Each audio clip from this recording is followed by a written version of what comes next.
दोस्तों, आज तक कई जगहों को भूतहा चेहरा डराता आ रहा है। कहीं जांच पड़ताल होती है तो कहीं पर नहीं होती है। जहां पर जानकारी जुटाई जाती है तो वहां पर किसी निष्कर्ष पर नहीं पहुंचा जाता।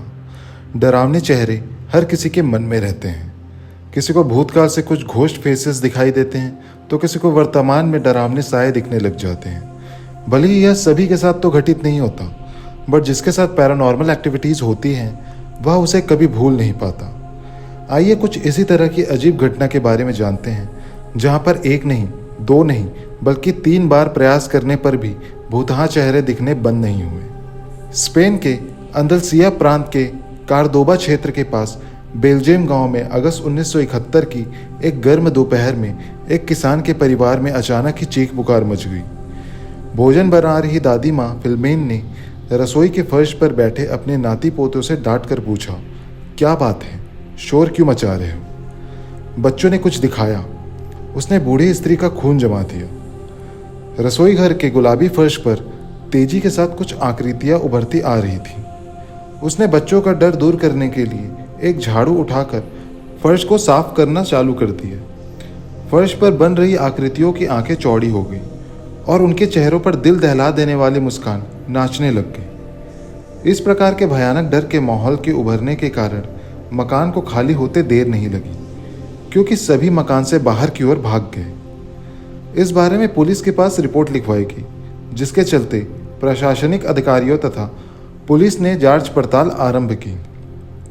जब अधिकारियों को कुछ समझ में न आया तो उस घर के मालिक को आदेश दिया गया कि फर्श को उखाड़ कर नया फर्श लगाया जाए। आदेश के तुरंत बाद ही कुछ ही दिनों के भीतर नए फर्श लगाए गए, किंतु गजब हुआ। इसके बावजूद भी एक चेहरा नए फर्श पर भी बरना प्रारंभ हो गया। पुलिस को फिर बुलाया गया।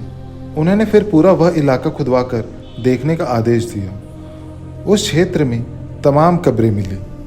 उनका अनुमान लगाया गया कि वह जगह मध्यकालीन सभ्यता के वक्त से कब्रिस्तान रहा होगा।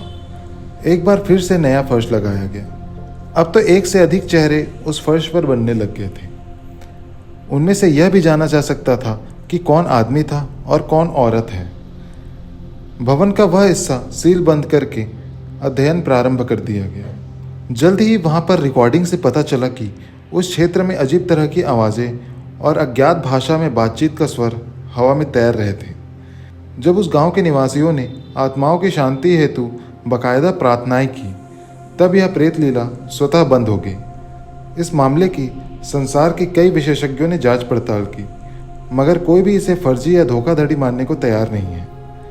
इस तरह के कई सवाल आज भी सवाल बनकर रह गए हैं, क्योंकि उस जगह को बंद कर दिया गया, लेकिन आज भी उन डरावने साए का पता नहीं चल पाया है।